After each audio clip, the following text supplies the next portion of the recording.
Hi friends, Nayka vlogs and ರೆಸಿಪಿಗೆ ಸ್ವಾಗತ. ನಾನು ನಿಮ್ಮ ಗೀತಾಂಜಲಿ. ಹೇಗಿದ್ದೀರಾ ಎಲ್ಲರೂ? ಇವತ್ತು ನಾನು ಸಿಂಪಲ್ಲಾಗಿ ತುಂಬಾ ಟೇಸ್ಟಿಯಾಗಿ ಚಿಕನ್ ಲಿವರ್ ಫ್ರೈ ಹೇಗೆ ಮಾಡೋದು ಅಂತ ತೋರಿಸ್ತಾ ಇದ್ದೀನಿ. ಎಲ್ಲರೂ ಮನೆಯಲ್ಲಿ ನಾರ್ಮಲಾಗಿ ಮಾಡ್ತೀರಾ. ಈ ಥರ ಮಾಡಿ ಬೇಗ ಆಗುತ್ತೆ, ಸ್ವಲ್ಪ ಬೇಗನೂ ಆಗುತ್ತೆ, ಟೇಸ್ಟಿಯಾಗೂ ಇರುತ್ತೆ. ಮಕ್ಕಳೆಲ್ಲ ಸ್ವಲ್ಪ ಖುಷಿಯಿಂದ ತಿಂತಾರೆ. ಮತ್ತು ಹೆಲ್ದಿ ಫುಡ್ ಕೂಡ ಅಲ್ವಾ ಚಿಕನ್ ಲಿವರು. ಹಾಗಾಗಿ ಮನೆಯಲ್ಲಿ ಈ ಥರ ಆವಾಗವಾಗ ಮಾಡಿ ತಿನ್ನಿ. ಬೇಗ ಆಗುವಂಥ ರೆಸಿಪಿ ನೋಡಿ ಹೇಗೆ ಮಾಡೋದು ಅಂತ. ಒಂದು ಪ್ಯಾನನ್ನು ತಗೊಳ್ಳಿ, ಪ್ಯಾನ್ ಅಥವಾ ಬಾಣಲೆ ಯಾವುದಾದ್ರೂ. ಅದು ಕಾದ ನಂತರ ಸ್ವಲ್ಪ ಎಣ್ಣೆ ಹಾಕ್ಕೊಳ್ಳಿ. ಎಣ್ಣೆ ಒಂದು 2 ಟೇಬಲ್ ಸ್ಪೂನ್ ಸಾಕು. ಎಣ್ಣೆ ಕಾದ ನಂತರ ಅದಕ್ಕೆ ನಾನು 2 ಹಸಿಮೆಣಸು ಹಾಕ್ತಾಯಿದ್ದೀನಿ, ಸ್ವಲ್ಪ ಕರಿಬೇವು ಹಾಕ್ತಾಯಿದ್ದೀನಿ. ಆನಂತರ 2 ಈರುಳ್ಳಿನ ಕಟ್ ಮಾಡಿ ಇಟ್ಕೊಂಡಿದ್ದೆ ಉದ್ದಕ್ಕೆ, ಅದನ್ನು ಹಾಕ್ತಾಯಿದ್ದೀನಿ. ಈರುಳ್ಳಿ ಸ್ವಲ್ಪ ಕಂದು ಬಣ್ಣ ಬರೋವರೆಗೂ ಚೆನ್ನಾಗಿ ಮಿಕ್ಸ್ ಮಾಡಿ. ಕಂದು ಅಂದರೆ ಸ್ವಲ್ಪ ಎಣ್ಣೆಯಲ್ಲಿ ಮೆದುವಾಗುವವರೆಗೂ ಹುರಿದ್ರೆ ಸಾಕಾಗುತ್ತೆ, ತೀರಾ ಕೆಂಪಾಗೋ ಅವಶ್ಯಕತೆ ಇಲ್ಲ. ಅದಕ್ಕೇ ನಾನು ಶುಂಠಿ ಬೆಳ್ಳುಳ್ಳಿನ ಜಜ್ಜಿಟ್ಕೊಂಡಿದ್ದೆ, ಅದು 1 ಸ್ಪೂನ್ ಹಾಕ್ತಾಯಿದ್ದೀನಿ. ಶುಂಠಿ ಬೆಳ್ಳುಳ್ಳಿ ಪೇಸ್ಟ್ ಹಾಕಿಬಿಟ್ಟು ಹಸಿ ವಾಸನೆ ಹೋಗೋವರೆಗೂ ಚೆನ್ನಾಗಿ ಮಿಕ್ಸ್ ಮಾಡಿ. ಹಸಿ ವಾಸನೆ ಹೋಗೋ ತನಕ ಈರುಳ್ಳಿ ಜೊತೆ ಚೆನ್ನಾಗಿ ಫ್ರೈ ಮಾಡ್ಕೊಳ್ಳಿ. ಅದಕ್ಕೆ ನಾನು ಸ್ವಲ್ಪ ಗರಂ ಮಸಾಲೆ ಆ್ಯಡ್ ಮಾಡ್ತಾಯಿದ್ದೀನಿ.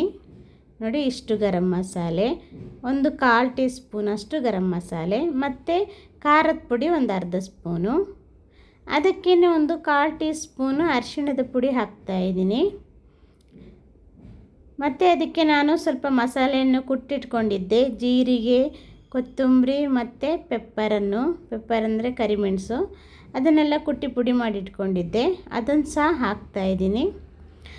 ಅದನ್ನೆಲ್ಲ ಹಾಕಿಬಿಟ್ಟು ಚೆನ್ನಾಗಿ ಮಿಕ್ಸ್ ಮಾಡಿ, ಈರುಳ್ಳಿ ಜೊತೆ ಮಸಾಲೆಯನ್ನು ಚೆನ್ನಾಗಿ ಮಿಕ್ಸ್ ಮಾಡ್ಕೊಳ್ಳಿ. ಹಾಗೆ ಡ್ರೈ ಆಗಿ ಮಿಕ್ಸ್ ಮಾಡಿ. ಸದ್ಯಕ್ಕೆ ಈಗ ನೀರು ಹಾಕಕ್ಕೆ ಹೋಗಬೇಡಿ. ನೋಡಿ, ಈ ಥರ ಮಿಕ್ಸ್ ಆದ ನಂತರ ನಾನು ಅರ್ಧ kg ಲಿವರ್ ತಂದಿಟ್ಕೊಂಡಿದ್ದೆ, ಆ ಲಿವರನ್ನು ಹಾಕ್ತಾಯಿದ್ದೀನಿ. ಅರ್ಧ kg ಅಂದರೆ ಅರ್ಧ kg ಇಲ್ಲ, ಒಂದು 400 ಗ್ರಾಮ್ ಇರ್ಬೋದೇನೋ. ನೋಡಿ, ಹಾಕಿ ಅದನ್ನು ಕೂಡ ಮಸಾಲೆ ಜೊತೆ ಚೆನ್ನಾಗಿ ಮಿಕ್ಸ್ ಮಾಡಿ. ನೋಡಿ, ಈ ಥರ ಚೆನ್ನಾಗಿ ಮಿಕ್ಸ್ ಮಾಡಿಬಿಟ್ಟು ಮಸಾಲೆ ಮತ್ತು ಲಿವರು ಚೆನ್ನಾಗಿ ಮಿಕ್ಸ್ ಆಗೋವರೆಗೂ ಮಿಕ್ಸ್ ಮಾಡಿ. ಅದಕ್ಕೆ ರುಚಿಗೆ ತಕ್ಕಷ್ಟು ಉಪ್ಪು ಹಾಕ್ಕೊಳ್ಳಿ. ಉಪ್ಪು ನೋಡಿ ಹಾಕ್ಕೊಳ್ಳಿ, ಎಷ್ಟು ಕ್ವಾಂಟಿಟೀಸ್ ಇದೆ ಅಂತ ನೋಡಿ ಹಾಕ್ಕೊಳ್ಳಿ, ರುಚಿಗೆ ತಕ್ಕಷ್ಟು ಎಲ್ಲ ಹಾಕಿಬಿಟ್ಟು ಚೆನ್ನಾಗಿ ಮಿಕ್ಸ್ ಮಾಡಿ. ನೋಡಿ, ಉಪ್ಪು ಮಸಾಲೆ ಲಿವರು ಎಲ್ಲ ಚೆನ್ನಾಗಿ ಮಿಕ್ಸ್ ಮಾಡಿ. ಒಂದು ಅರ್ಧ ಗ್ಲಾಸು ನೀರು ಹಾಕ್ತಾಯಿದ್ದೀನಿ ಬೇಯಲಿಕ್ಕೋಸ್ಕರ.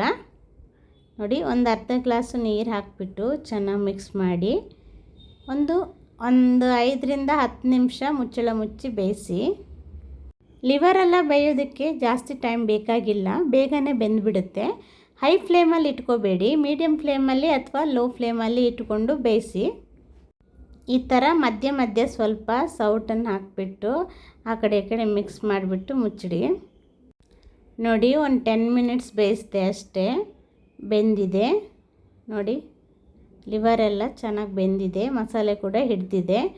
ಸ್ವಲ್ಪ ಗ್ರೇವಿ ಥರ ಇದೆ, ಅದನ್ನು ಮುಚ್ಚಳ ಓಪನ್ ಮಾಡಿಬಿಟ್ಟು ಸ್ವಲ್ಪ ಹಾಗೆ ಫ್ರೈ ಮಾಡ್ಕೊಳ್ಳಿ.